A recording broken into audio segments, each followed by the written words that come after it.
Hello, muraho neza, mumeze mute? Twongeye kubaha ikaze cyane kuri Fast Service Podcast. Kuri wowe ureba ibiganiro byose utajya ucikwa. Turateranye kandi. Ni karibu cyane. Kuri wowe ureba utarakora subscribe, ibyo bintu ntabwo bigezweho. Iyo umuntu areba YouTube arabanza agakora subscribe. Genda ukore subscribe, sharing, comment, za serivisi zose nyine bakora kuri YouTube uzidukorere, then uze wumva ikiganiro. Nimba hari ibiganiro byagucitse nurangiza kino usubire inyuma ubyumve byose. Ahubwo se nimba hari ufunguye kinarica hereyeho ugira ngo ibyamucitse si byinshi. Ni byinshi. Tumaze gukora ibiganiro byinshi. Abihereho byose I'm sure ko azagukuramo ikintu kimufasha mu by'ukuri. Rero ni karibu cyane muri session y'uyu munsi. Urakoze cyane. Muzo kuri session y'uno munsi ni nziza. Ni nziza kandi ndatekereza ko iza gufasha abantu ko ubushize twakoze ikiganiro, ni ikiganiro twakoze ubushize twenda gukomerezaho. Ku bantu batumva iby'icyongereza, hano ni mu materaniro. Service undi ni amateraniro. Ni ukuvuga ngo turateranye kandi twabemereye amateraniro ya hano ko ariyo tuzaza tuza tugaterana kugira ngo tubashe twese kunguka kubw'impamvu z'imiryango yacu, kubw'impamvu za sosiyete yacu. Kuvuga ngo none turatangiye, ikanisa ririnjiye. Session irarangiye. Wenda nimba hari abanyamasengesho basenze bakoze Imana ibaho umugisha, ubu neza amateraniro gutya aratangiye. Tuzone iyo turi mu ikanisa noneho mukaba mwaririmbye cyane, bakatavuga ngo dusenge dutangire amateraniro. Akavuga umupasiteri umwe runaka akamaza akavuga ngo ngahe ngo dusenge dutangire, ngo dukingure. kandi mu by'ukuri mwaririmbye mwasoetinze. None rero natwe abasenze kabisa bagize neza, ariko nyine turatangiye. So rero uyu munsi twabiyegereje pe, buri wese yumvemo ikaze rwose ryinshi.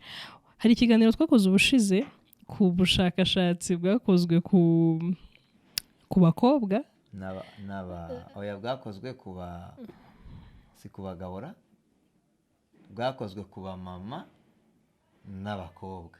Oya ni abakobwa, mama ntago barimo, kubera ko twari turi kuvugaho bakuru. None se mama iyo yamaze kugenda aba yaragiye, ntekereza ko n'ibyifuzo bye wenda arabiceceka. Asa mama ntibarimo, kumva ngira ngo barimo. Barimo nyamara. None se barimo gutega, twari turi kuvuga abahungu, abakobwa nyine bakunda bifuza kubana nabo. None se umumama wamaze kubona uwo babana arimo ati, arimo akora iki, arimo arakubagana? Oya arimo, impamvu arimo nuko nyine ibyo ngibyo ni abahungu n'abasore, mbese ibintu bigaragara ku bahungu n'abasore, abamama n'abakobwa bagaragaje ko bakundaga. Niko ubushakashatsi bwari bumeze. Nta kibazo. Uyu munsi rero tugiye kuvuga noneho ku byagaragaye ko abasore nabo bashobora kuko ntabwo tutumvikanye, bashobora kuba bakunda mu bakobwa cyangwa se kuko biriya impamvu ariko bimeze ntabwo ari ibyo abantu bashingiraho yenda bashakana. Niyo bamaze gushakana still n'ubundi uwo muntu aba ari umuntu ukunzwe still.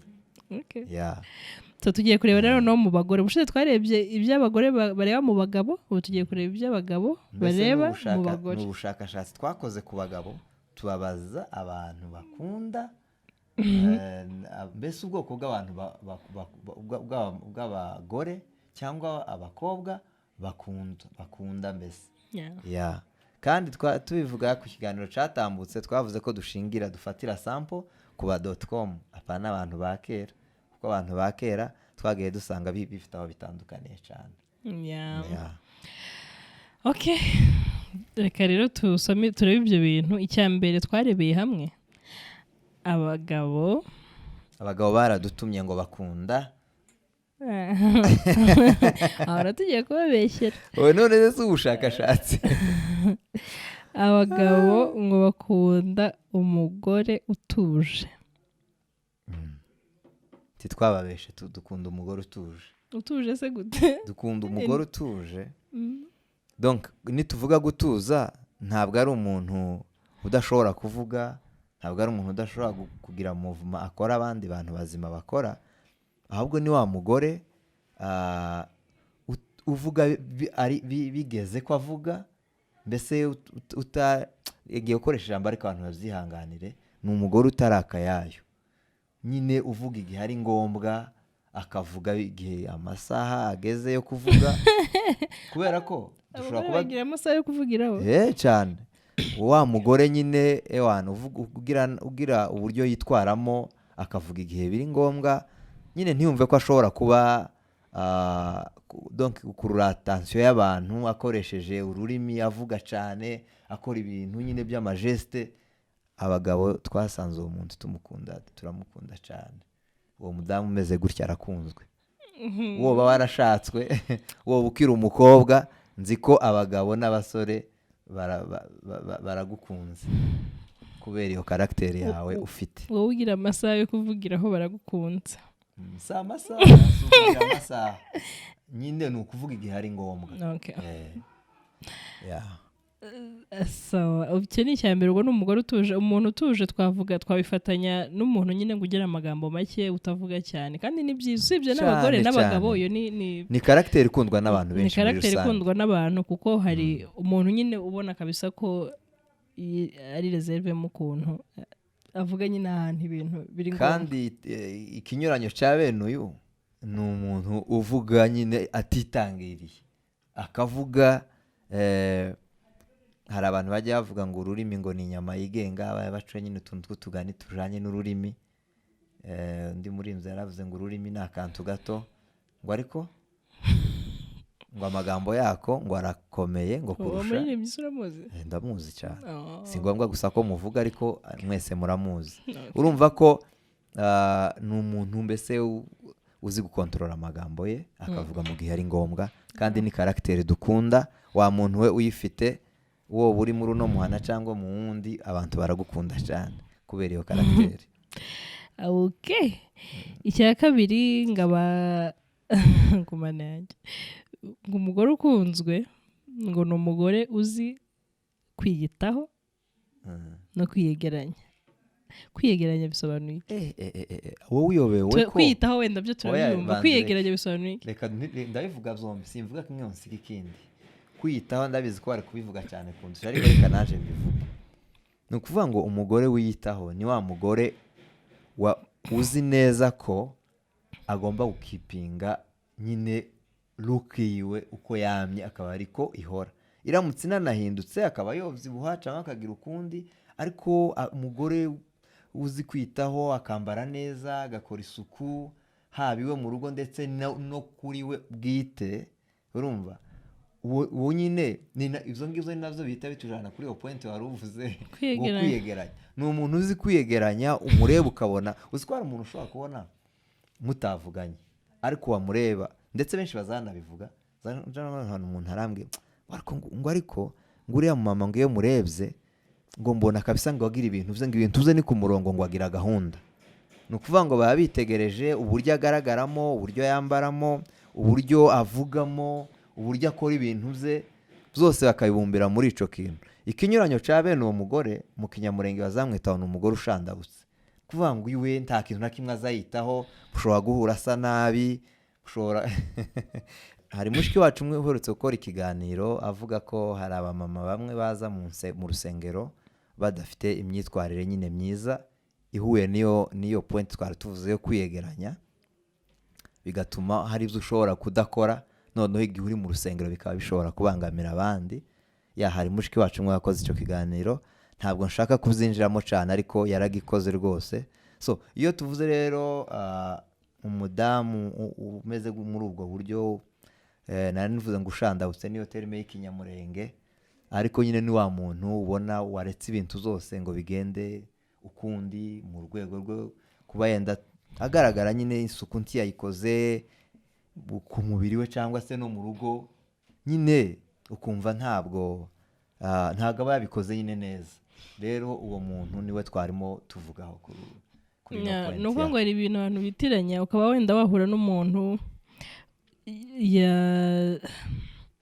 yisize, ntabwo nshaka kwinjira muri mu bintu by'isuku cyane ariko nyine ariko ndashaka kuvuga ukuntu umuntu agaragara ushaka ukuntu ushobora kubona umuntu kabisa yikwisaho ka make-up ka lipstick ariko nyine mwaba muri kumwe wamwegera kumureba nyine kwa kundi iyo tuvuga ngo kureba umuntu kuva hasi kugera hejuru kuko nubwo tutabikubwira nyine turakureba ukabona uyu muntu ashobora kuba yakoze nyine like kwisiga gutya kundi ariko nyine ukamubonamo akantu like ukabona ntabwo ameze neza kabisa ukavuga ati sino muntu ubundi kuba yisize n'ibintu yisize uri kubona bitamufasha ukabona nyine ntago kabisa uko nyine wavuze ntago yegeranye ntago ntekereza ko wenda ari cyo ngicyo abantu bari barimo barasobanura nico kuko abagabo kabisa bakunda umuntu wiyitaho ni nayo point hano twasomye dutangira ino ngingo bakunda umuntu wiyitaho umeze neza nyine umuntu donc ureba nyine akavuga ngo hano ngomba kuba ameze gutya mu bantu uburyo ngaragara kuko ntibizagora abantu nyine kubibona kutameze neza nuko ngo no mu rugo like bagera mu rugo hari abandi nabo hari abandi badukanga nyine wenda mukaba mwanahura kabisa ukajya hanze rwose urasa neza urimo urahumura neza umwuka uri fresh everything ariko umuntu yagera nyine nko mu nzu wenda aho ngaho kiba kigaragara kiba kibaye ikinyoma kuko nimba ushobora kwiyitaho ariko iwawe hadasa neza cyangwa hameze naho ukundi kuntu kutari kwiza biba bigaragara ko ari nko kumasika abantu ugashaka kuza nyine ugaragara neza ariko isuku burya ihera mu rugo so muri make rero nuko nyine ni ukwiyitaho kwita kuri wowe n'aho ushinzwe no kwiyegeranya ngira ngo kwiyegeranya niko twari dusobanuje wa muntu we rero uzi kwiyegeranya cyangwa umuntu uzi kwiyitaho urakunzwe cyane wowe uri umumama cyangwa uri umukobwa okay so ikindi ngo bakunda noneho ikibazo gako ndavuga ibintu kandi ntari umugabo ariko nyine nuko ari ubushakashatsi nanone ngo abagabo bakunda umugore utari ariko iri zina ni ribi bakunda umugore bivuga uko bimeze ntushake kubikosora we bivuga uko biri bakunda nyine umugore ugaragara nk'umugore witwara nk'umugore uri more feminine utari igishegabo ariko rero iryo zina marumva ririmo nko gutukana oya ntabwo ari gutukana kubera ko impamvu atari ugutukana ni terime gusoha wumva ikuremerereye ariko ni ukuvuga ngo iyo bavuze ngo igishegabo ubundi ndibaza ko mu kinyamurenge iyo terime idahaba iba nko ni ikinyarwanda ni ikinyarwanda ariko mu kinyamurenge sinzi ukundi babyita director nadufasha tubwire iryo zina nimba ari singombwa barabyumva mu kinyamurenge nabo ngo barabyumva ngo naryo bararikoresha ni wa muntu usa naho atari hari intuza twakoze ubushize yo kuvuga ngo aba mama cyangwa se abagore barasubmitinga ni wa muntu iwe noneho ahubwo iwe abasa naho ashaka nko gusumba umugabo cyangwa se ari utanga amabwiriza mbese yifitemo igishegabo muri ubusobanuro bwaryo mu buryo bworoshe ni umuntu ufite karagiteri imeze nk'iy'abagabo donc yagize uko umugabo yakabaye ameze niwe umeze ko ni ukuvuga ngo niwe uko ukenera gufata imyanzuro niwe ukenera gutegeka nyine donc akagira iyo mindset yo gushaka ariko nyine igishegabo ngira ngo ntabwo ari mu mitekerereze gusa no mu miterere hari ukuntu nicyo nari ngiye kuvuga no mu miterere hari ukuntu aba akomeye ameze nyine nk'umugabo afite bene ibingi nasi ibyo ni bibi oya kandi basigaye bagiye muri siporo gukora amaboko ariko noneho reka tubivuge muri gahunda reka tubivuge mu murongo wo kugira imitekerereze yo gushaka kudominatinga umugabo aribyo bya bindi baza bita mu kinyamurenge nza numva bita ni uguhahaza ntekereza ko no muri ibyo yaruvuze mu bigaragara sorry kuguca mu ijambo no muri ibyo yavuze bigaragara hari umukobwa cyangwa umugore ubona ukabona nyine arimo arashaka kwitwara nk'umugabo kandi ari umukobwa mu myambarire ibyo bintu abagabo mu myambarire mu mivugire hari abantu bamwe kubwira ngo nyewe nkunda kwambara ibi ugasanga yambaye ibintu like nk'amashati y'abagabo ibiki ugasanga wenda nimba abandi bisiga ngo ntago ngo we ngo abikunda ngo we ngo mbese naho neza dushobora kutabivugaho rumwe ariko nyine hari umuntu nyine ubona ukabona kabisa yashyize imbaraga ngo mu kuba ngo yasaba nk'abagabo ngo we ngo nibyo akunda noneho cyane ko wenda ku isi tunarimo noneho inagoye yazanyemo izindi twist mu kuntu mbese urumva nabo byagaragaje ko abo bantu byemewe ko bagomba kubaho. Okay, hari ababikora wenda ntago biragera kuri urwo rwego. Twebwe abo turi kuvuga ni umugore, ashobora kuba ari umugore wubatse cyangwa se ari n'umukobwa, ariko nyine udashyira imbaraga nyine mu kuba yagaragara nk'umukobwa cyangwa se kwitwara nk'umukobwa, kudevelopa muri we karagiteri zo kuba ari umukobwa cyangwa umugore, ahubwo akadevelopinga izo zindi gatuhaye twanga z'umuntu ushaka nko kudominatinga umugabo, ushaka kwitwara nk'abagabo nuko. Ariko icyo hano ino point kivuga, abagabo ntibakunda umugore w'igishegabo. Nicyo cyagaragaye. None umugore utari igishegabo, wenda igishegabo ushoga turakidescribinze waba ameze gute? Urumva ni wa mugore, ni umugore uri normal nyine, ufite imitekerereze yo kuba nyine ari umufasha w'umugabo mu buryo busanzwe. Ese ari umukobwa, dore tuvuga kuba ari umugore biraza koroha kubisobanura. Ese ari umukobwa we ni gute atabigishega? No ku mukobwa ganaho ntugire ngo uwabitangiye azabiba ari umugore, azabitangira akiri umukobwa. Noneho gakama yanja kudeveloping iyo character yo kutaca bugufi, yo kutumva yuko nyine nubwo mu by'ukuri hariho institution yitwa urugo, ugomba kuba ufite inshingano zawe ukoramo n'undi afite indi, ariko harimo ubwuzuzanye. Noneho igihe akiri umukobwa ganaho niba abandi usanga umuhungu azagira ngo aravuga, umukobwa akamuja hejuru kandi bataranabana.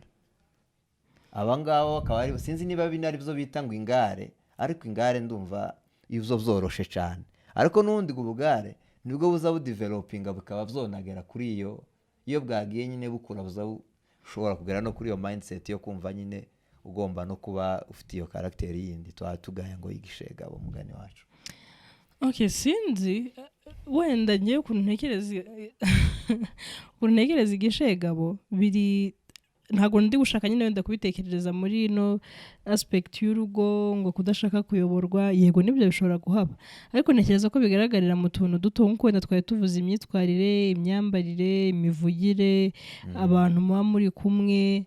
Wenda ugasanga tuvuge n'urugero, biramenyerewe ko nimba wenda tuvuga umukobwa ari kumwe n'umuhungu cyangwa se umugabo ari kumwe n'umugore, nimba wenda hari nk'ikintu tuvuge kimanitse nka hariya, mu by'ukuri ntago nzihutira kujya kugifata, ahubwo nzagusaba umfashe, simply because atari uko nashoboye kuhagera, gusa nuko ngiye kugera hariya biraza kungora, cyangwa se hari ubundi buryo ndi bukenere kwiyegeranyamo kurusha wowe, uko wowe n'ibintu bikoroheye uri wita ubikora.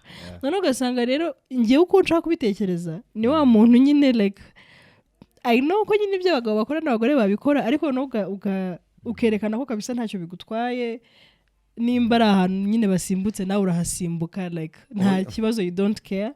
Noneho rero ugasanga abantu batangiye kwibata, ariko se wagira ko kwigira nk'abagabo. Nuko rero ntekereza ko abantu batangira no kubikubwira. Erega twe turi kuvuga iyi terme ntago twatukanye, kuko si ugutukana kubera ko ni karagiteri iri mu muntu imeze gutyo. Ugasanga nuko nguko ashaka gutwara ibintu, ariko bitavuga ko ashatse kubihindura bitakunda. Byakunda, ahubwo nukuntu yahisemo ko agomba kwitwara. Ariko ashatse kubihindura byakunda.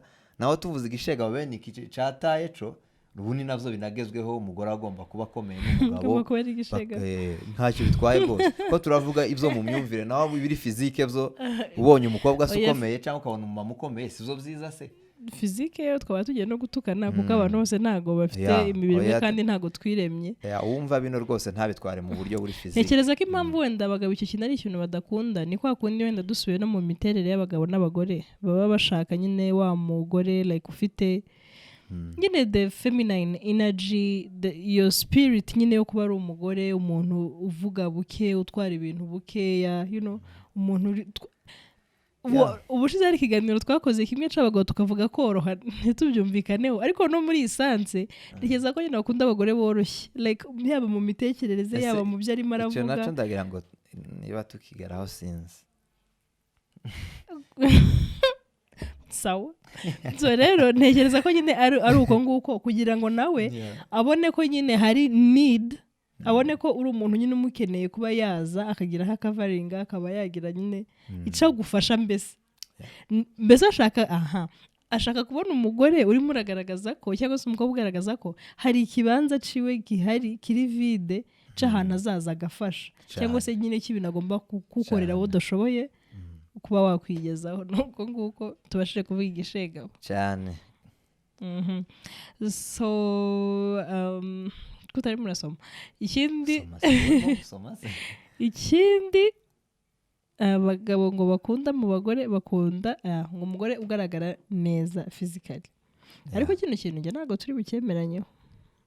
Wega nubwo tutacemeranyeho ntiyuza abagabo kuba aricyo bakunda izo ni izawe kubera ko ni nka bya bindi twavuze ubushize abantu rega ibyo bakunda bigaragara. Wenda hari urugero rwa deba nigeze kumva abantu barimo barakora ntago naruvugira hano ariko nyine iyo deba njye n'uwayumvisha yanyeretse nyine ko abantu bakunda ibintu bitandukanye. None rero aho mvuga ngo ibyo ntago turi bubyemeranyeho. Tugomba kubyemeranyaho ni ukuvuga ngo kugaragara neza biterwa n'urimo arakureba n'ibyo we yumva ashaka yifuza. Ni ukuvuga ngo percentage nyinshi kuko ubuga n'ubushakashatsi percentage nyinshi niba harimo nabo bake bafite ukundi babibona ariko percentage nyinshi ifite ico yagaragaje ni naco turi uvuga. Reka nguhe urugero urana iki kintu twari dutanze ngo cy'urugero rw'abagore ngo bibishegabo.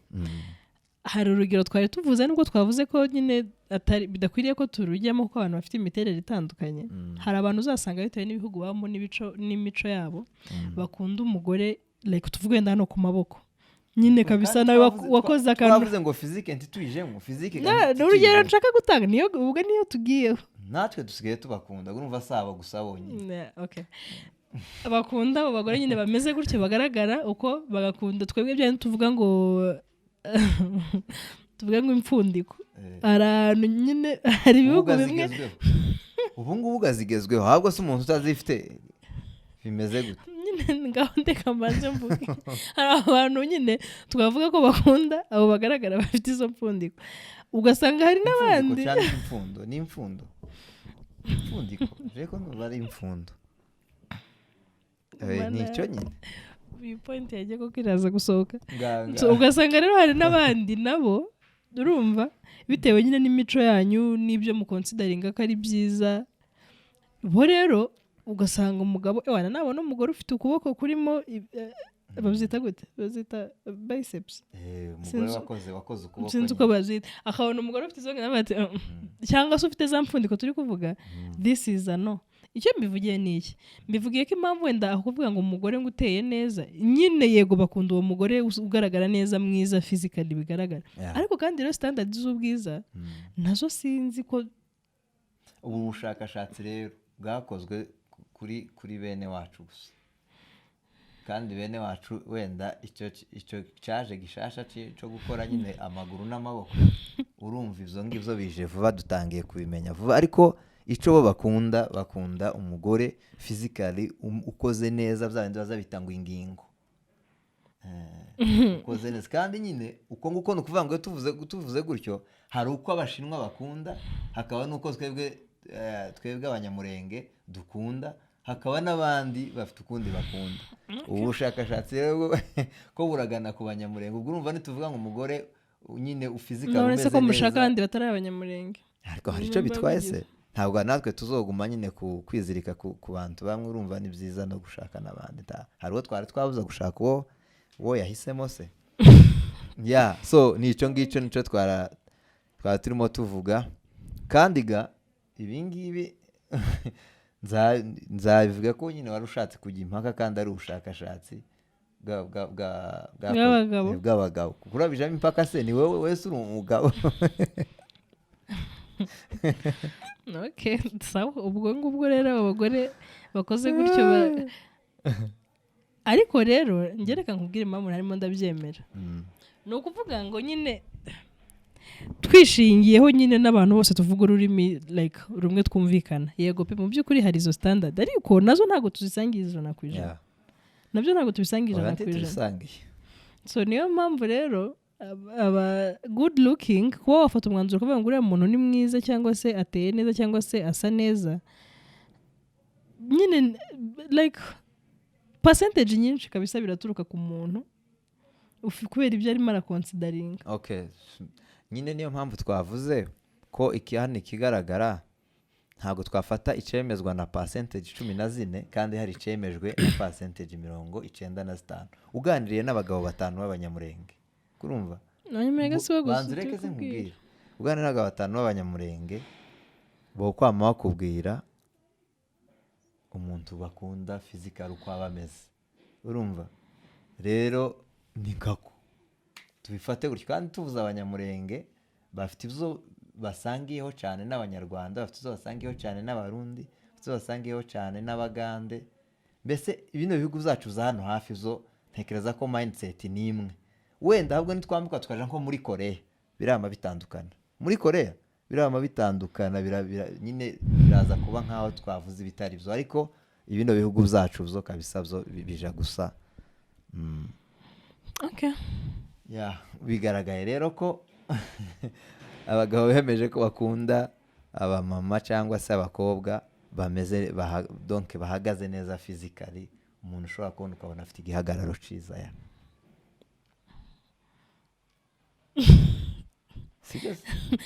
so abasore muzatubwire ibyo musigaye mureberaho mushaka abakobwa, kuko nose ntabwo mbere umvaga bavuga ngo abakobwa ngo barebare, kandi muri abo barundi muravuga like bene wacu abanyarwanda barundi abanyamurenge bavuga ngo bakunda ngo abagore ngo barebare, ariko ubu ngubu byarahindutse si cyane kabisa. So nibyo ngibyo ntigeze ko ari izo point twari ariko ntawe wibagiwe. Nzo mfite nizo zo bwo bushaka. Okay, ndatekereza ko ari izo ngizo. Ikindi twavuze gusa nyine ni point nsanze isa niyo twahereyeho, iriya ngo y'umuntu nyine ufite ukuntu azi gukontorora amagambo ye, avuga nyine kwa kundi avuga nyine yitwaye, wamureba ukabona nyine yitwaye nk'umugore, nyine atuje adashaka kugaragaza kugira ibyo agaragaza. Wa muntu nyine muvugana ukumva ukabona nyine ni wa mugore, ariko bino bintu nyine wa mugani wacu nyine abantu bazanatere comment kuko nta wabasha kubivuga nk'uko biri. Uzi ko hari umuntu agitangira kuvuga gutya gusa ushobora guhita umenya urwego umuklasa mo bitewe n'ukuntu ukabona yihanukiriye, ukabona asa n'uyihanukiriye cyangwa se nubwo atanihanukiriye ntabwo arimo abasha gukontorora amagambo ye bishingiye nyine ku wariwe. So ngo ariko hari ikindi kintu ntekereza ko tutanditse, kandi nibutse ko hari abasore nk'abangaye babivuze, kavuga ati urabona cyo kintu twavuze ngo abakobwa ngo bari barimo ngo baraba ko bakunda ngo abahungu ngo batari mu mana cyane, ahubwo abagabo naje gusanga bakunda ngo abagore nyine n'ubu bari mu mana cyane. Kubera ko ku buryo bigiye kuba, reka ntanga urugero.